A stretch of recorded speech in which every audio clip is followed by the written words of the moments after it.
Hello students, in last video we were discussing about Boyle's law. Boyle's law को हम लोगों ने discuss किया था. क्या था Boyle's law? कि एट कांस्टेंट टेम्परेचर, अगर हम लोग टेम्परेचर को क्या रख देते हैं, कांस्टेंट रख देते हैं. At constant temperature volume is inversely proportional to the pressure. ये हम लोगों ने लॉ पढ़ा था. इस लॉ का नाम क्या था? Boyle's law. और इसी लॉ से रिलेटेड हम लोगों ने टू ग्राफ्स भी प्लॉट किए थे. एक ग्राफ था हमारे पास में वॉल्यूम एंड प्रेशर के बीच में. Volume and pressure are inversely proportional to each other. तो इनका ग्राफ देखिए कैसे बना था. ये volume and pressure inversely proportional है तो इस टाइप का आपका ग्राफ बना था. नेक्स्ट आपके पास अगर मैं यहाँ पे ग्राफ प्लॉट करूं बिटवीन वॉल्यूम एंड 1/p, तो ये दोनों क्या है, एक दूसरे के डायरेक्टली प्रोपोर्शनल है. एंड डायरेक्टली प्रोपोर्शनल अगर आपके पास कुछ होता है तो उसका ग्राफ कैसे बनता है? Straight line passing through the origin. यहां तक हम लोगों ने कल डिस्कशन किया था, कल के लेक्चर में, कल की वीडियो में. ठीक है. अब देखिए एक और ग्राफ है जो हम लोग यहाँ पे प्लॉट कर सकते हैं. किस तरह से प्लॉट करेंगे? देखो मैंने आपको बताया था कि यहाँ पे हम लोग इस साइन को हटा करके इसकी जगह कांस्टेंट ले लेते हैं k डिवाइडेड बाय p. और इसी को मैं क्या लिख सकती हूँ? pv is equal to k where k is any constant. So I can write here as pv is equal to constant. अब यहाँ पे आप लोग क्या कर सकते हैं? आप लोग pv प्रेशर वॉल्यूम प्रोडक्ट का ग्राफ प्लॉट कर सकते हैं. किसके साथ में, किसके रेस्पेक्ट में ग्राफ प्लॉट करेंगे? या तो वो प्रेशर के रेस्पेक्ट में भी हो सकता है या फिर वो वॉल्यूम के रेस्पेक्ट में भी हो सकता है. इसको अपॉन या डिवाइडेड बाय मत समझना, प्रेशर और वॉल्यूम. अब देखिए अगर आपके पास कुछ कांस्टेंट है, प्रेशर वॉल्यूम टर्म आपकी क्या आ रही है? It is coming equal to constant. तो कांस्टेंट टर्म्स अगर कुछ में आपके पास होती हैं तो उसका ग्राफ बनता है स्ट्रेट लाइन. लेकिन वो स्ट्रेट लाइन कैसी होती है? देखिए इस तरह की. ठीक है. तो ये आपके ग्राफ्स हैं. कौन से टॉपिक के ग्राफ हो गए? आपके बॉयल्स लॉ के. बॉयल्स लॉ कहता क्या है हम लोगों को कि एट कांस्टेंट टेम्परेचर, अगर हम लोग टेम्परेचर को कांस्टेंट रखें then volume is inversely proportional to the pressure. Volume and pressure एक दूसरे के क्या होते हैं? इनवर्सली प्रोपोर्शनल होते हैं. और इन्हीं के बेसिस पे हम लोगों ने यहाँ पे क्या किए? तीन ग्राफ्स भी प्लॉट कर लिए. एक हम लोगों ने डायरेक्ट ग्राफ देखा किसके बीच में? प्रेशर एंड वॉल्यूम के बीच में. एक ग्राफ हम लोगों ने देखा वॉल्यूम एंड 1/p के बीच में. और लास्ट ग्राफ हम लोगों ने लिया कौन सा? प्रेशर वॉल्यूम का product. Pressure volume product with respect to pressure भी आप लोग ले सकते हैं या फिर विद रिस्पेक्ट टू वॉल्यूम भी आप ले सकते थे. ठीक है. तो ये क्या हो गया हमारा बॉयल्स लॉ. अब हम लोगों को बॉयल्स लॉ के क्या करने हैं? न्यूमेरिकल्स करने हैं. बट उस न्यूमेरिकल से पहले एक और मेन पॉइंट आपको बताना चाहूंगी, that is the significance of Boyle's law. हम लोग यहाँ पे बॉयल्स लॉ को तो डिस्कस कर चुके हैं कि बॉयल्स लॉ क्या होता है, ये हम लोग डिस्कस कर चुके. Now what about the significance of Boyle's law? Boils law की कोई ना कोई सिग्निफिकेंस भी होती होगी. तो क्या उसकी सिग्निफिकेंस है, हम लोगों को यही बात यहाँ पे डिस्कस करनी है. बॉयल्स लॉ की जो सिग्निफिकेंस है, बॉयल्स लॉ क्या सिग्निफाई करता है? That density is directly proportional to the pressure. Boyle's law का रिलेशन क्या था कि अगर हम लोग ले देते हैं constant temperature, at constant temperature volume is inversely proportional to the pressure. Boyle's law तो ये कहता था. ठीक है. बॉयल्स लॉ बता रहा था कि volume and pressure are inversely proportional to each other. लेकिन इस लॉ की एक सिग्निफिकेंस भी है. ये लॉ हमें क्या एक्सप्लेन करता है कि density is directly proportional to the pressure. इस लॉ ने डेंसिटी और प्रेशर के बीच में भी क्या किया? रिलेशन दिया. अब ये रिलेशन हम डिराइव कर सकते हैं, मतलब हम लोग पता लगा सकते हैं कि किस तरह से डेंसिटी को यहाँ पे प्रेशर के डायरेक्टली प्रोपोर्शनल बोला गया है. देखिए किस तरह से करेंगे. सबसे पहले जो हमें पता है, हम अपने मेन कंसेप्ट को लेके चलते हैं, that according to Boyle's law V is inversely proportional to P, so we can write here as PV is equal to K, यानी कि हमारा क्या है? कांस्टेंट है. ये चीज तो हमें पता है from Boyle's law. Boils law की जो स्टेटमेंट है उससे हमें ये बात तो पता चल गई थी. क्लियर है. अब नेक्स्ट उसके बाद हमें डेंसिटी की टर्म यहाँ पे इंट्रोड्यूस करानी है. तो डेंसिटी का मतलब क्या होता है? Density is equal to mass upon volume. Mass तो देखिए यहाँ किसी रिलेशन में प्रेजेंट नहीं है, बट वॉल्यूम तो है. यहां से अगर मैं वॉल्यूम की वैल्यू फाइंड करना चाहूं, देखिए यहां से, तो मुझे वॉल्यूम क्या मिलेगी? प्रेशर कांस्टेंट के अपॉन में चला जाएगा. So V will comes out to be equal to K divided by P. ये आपकी वॉल्यूम हो गई यहाँ पे. तो density is equal to mass upon volume क्या है? K by P. अब जरा एक बात सोचो, m का मतलब क्या है, मास ऑफ द सब्सटेंस। यहाँ पे गैसियस सब्सटेंस की बात कर रहे हैं, सो m is the mass of the gaseous substance and k is the constant. अब किसी का मास तो क्या रहने वाला है, कांस्टेंट ही रहने वाला है। अगर मैं कहूँ हाइड्रोजन गैस है, उसका मास 1 है, तो उसका मास हमेशा 1 ही रहेगा, ठीक है, मींस मास तो चेंज हो नहीं सकता, it is a constant quantity. What about this K? K तो ऑलरेडी क्या है, हमारा कांस्टेंट है। अब सिंपल सी बात है, सपोज किसी का मास है 25 एंड K की वैल्यू आ गई 5, दोनों को आप सिंप्लीफाई करेंगे तो आंसर जो आपको मिलेगा, जो यहाँ वैल्यू मिलेगी, वो वैल्यू पे आपको क्या मिलने वाली है, कांस्टेंट ही मिलने वाली है।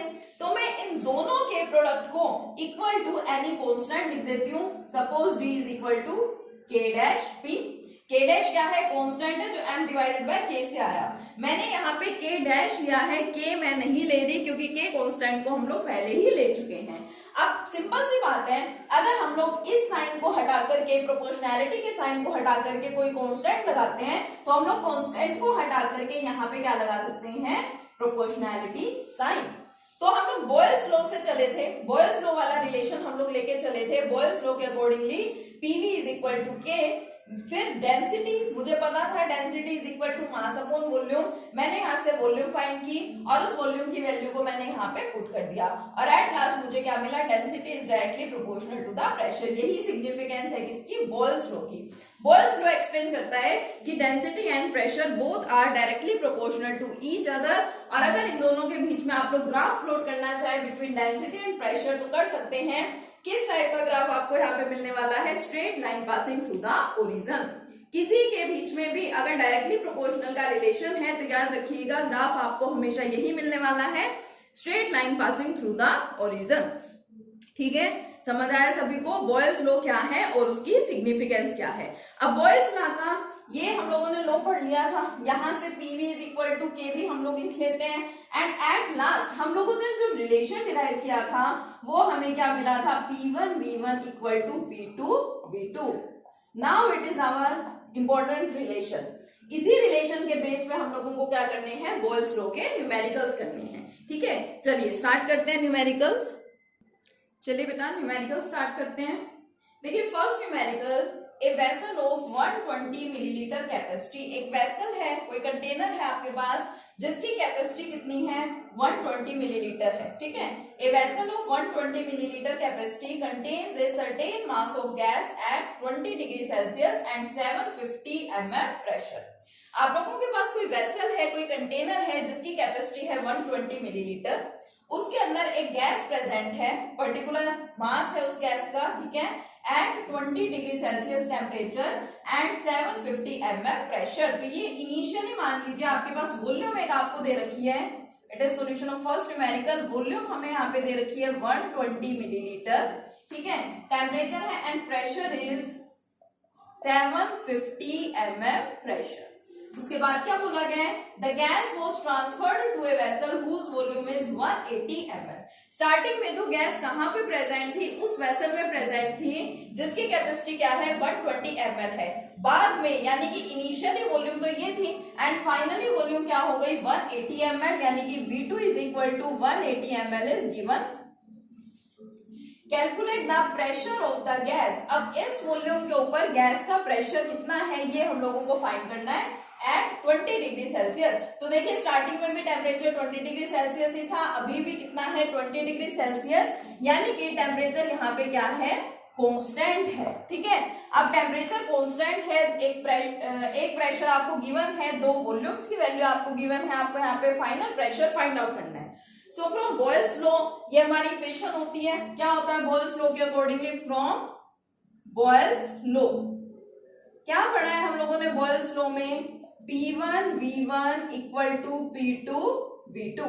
एक चीज जरूर ध्यान रखेंगे कैलकुलेशंस करते टाइम कि आप लोगों को यहाँ पे दो वॉल्यूम्स गिवन है, दोनों की वैल्यू क्या होनी चाहिए या दोनों की यूनिट क्या होनी चाहिए, सेम होनी चाहिए।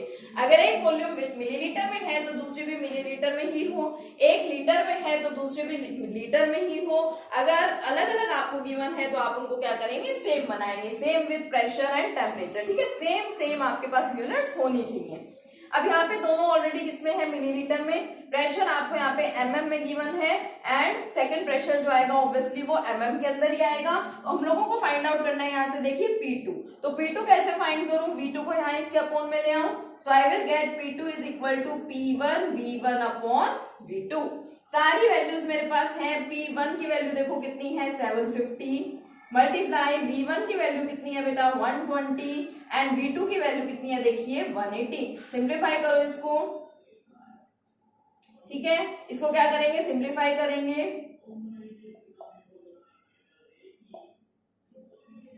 It will comes out to be equal to 500। लेकिन ये जो आपका प्रेशर आया है यूनिट लगानी यहाँ पे ना भूलें, क्योंकि यूनिट्स अगर नहीं लगाएंगे तो आपके यहाँ पे मार्क्स कट हो जाएंगे, ठीक है। तो क्या प्रेशर, कितना प्रेशर यहाँ पे आ गया 500 mm आपके प्रेशर की यहाँ पे वैल्यू आ गई, ठीक है। तो देखिए कितना सिंपल सा था। इस टाइप का क्वेश्चन पूछा जाए तो क्या आपको करने में कुछ भी प्रॉब्लम है, नहीं। दो वॉल्यूम्स आपको गिवन थे, आपको बता दिया गया कि टेम्परेचर यहाँ पे क्या है, कांस्टेंट है। आपने जस्ट यहाँ पे कंडीशन लगाई बॉयल्स लॉ की कि आपका बॉयल्स लॉ बताता क्या है हमें कि P1 V1 equal to P2 V2। कोई भी तीन टर्म्स आपको यहाँ पे गिवन हो सकती है and you have to find out the fourth one. तो मैंने यहाँ से फाइंड कर लिया, इसको सिंप्लीफाई कर लिया।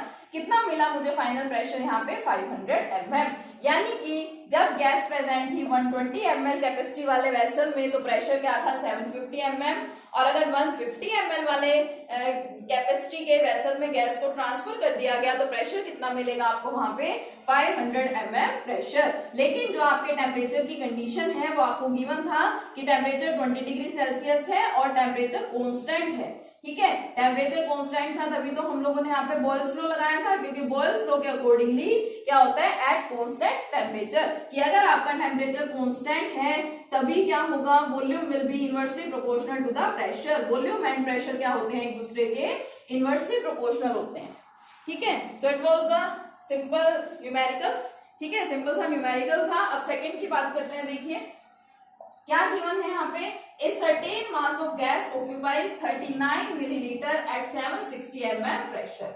कोई पर्टिकुलर गैस है, कुछ पर्टिकुलर उसका मास है, उसकी वॉल्यूम हमें यहाँ पे दे रखी है। देखिए volume is equal to 39 ml millilitre and pressure कितना है 760 mm 760 millimetre, okay. What volume would it occupy if the pressure is raised to 780 mm? अगर प्रेशर को बढ़ा दिया जाए और बढ़ा करके 760 की जगह क्या कर दिया जाए 780 mm, यानी कि अगर हमारा फाइनल प्रेशर यहाँ पे क्या हो जाए 780 mm हो जाए तो क्या वॉल्यूम वहां पे होगी, यानी कि फाइनल वॉल्यूम क्या है। Provided that temperature remains constant, बता दिया गया हमें यहाँ पे कि आपका टेम्परेचर क्या है इधर कांस्टेंट है। तो हम लोग यहाँ पे क्या लगाएंगे, देखिए बॉयल्स लॉ, प्रेशर वॉल्यूम में रिलेशन आपको गिवन है तो बॉयल्स लॉ ही लगेगा, ठीक है। अभी तो हम लोग बॉयल्स लॉ ही पढ़ रहे हैं, अभी हमने सिर्फ ये वही फर्स्ट लॉ ही हम लोगों ने अभी स्टडी किया है, तो आपको पता है कि उसी लॉ के न्यूमेरिकल है। बट जब आप लोग सारे लॉज पढ़ लेंगे तो फिर आपको ध्यान देना है प्रेशर वॉल्यूम में रिलेशन एंड टेम्परेचर कांस्टेंट किस लॉ में होता है, बॉयल्स लॉ में। तो फिर ये वाला रिलेशन लगाएंगे आप लोग क्या, P1 V1 equal to P2 V2। अब मुझे यहाँ पे इस केस में V2 फाइनल वॉल्यूम फाइंड करनी है, ये फाइंड करनी है तो मैं प्रेशर कहाँ ले जाऊं इसके अपॉन में। So this implies V2 will be equal to P1 V1 upon P2। देखो मुझे ये तीनों वैल्यूज गिवन है, P1 कितना है 760, V1 कितना है 39 एंड P2 कितना है यहाँ पे 780। सिंप्लीफाई करो, 0 से 0 कैंसिल, 39 2 जा, ठीक है, उसके बाद 38, यानी V2 क्या हो जाएगी यहाँ पे 38 मिलीलीटर, ठीक है। सिंपल सा न्यूमेरिकल था, सिंपल सी यहाँ पे कैलकुलेशन थी, आ गया समझ में, हो जाएगा न्यूमेरिकल इजीली। इस टाइप के न्यूमेरिकल्स आपके क्या होते हैं, बॉयल्स लॉ के न्यूमेरिकल हैं। तो देखिए कितने सिंपल सिंपल से न्यूमेरिकल्स हैं, बिल्कुल यही है, इसी तरीके के यही आपको रिलेशन लगाना है, यही फॉर्मूला लगाना है और आपके न्यूमेरिकल्स इजीली सोल्व होते जाएंगे। तीन चीजें इसमें हमेशा आपको गिवन होगी एंड फोर्थ वन कुछ भी आपसे यहाँ पे फाइंड करवाया जा सकता है, ठीक है। तो सबसे पहले आप क्या करेंगे, बॉयल्स लॉ को अच्छे से पढ़ेंगे। बॉयल्स लॉ कहता क्या है, उसका डेरिवेशन क्या है, उसके ग्राफ्स क्या है, उसकी सिग्निफिकेंस क्या है एंड एट लास्ट उसके न्यूमेरिकल्स करके देखेंगे, ठीक है। तो आज का वर्क आपका यही है, न्यूमेरिकल्स करेंगे बॉयल्स लॉ के। नेक्स्ट लेक्चर में कंटिन्यू करेंगे नेक्स्ट लॉ के साथ और फिर उस लॉ के करेंगे न्यूमेरिकल, ओके। Thank you.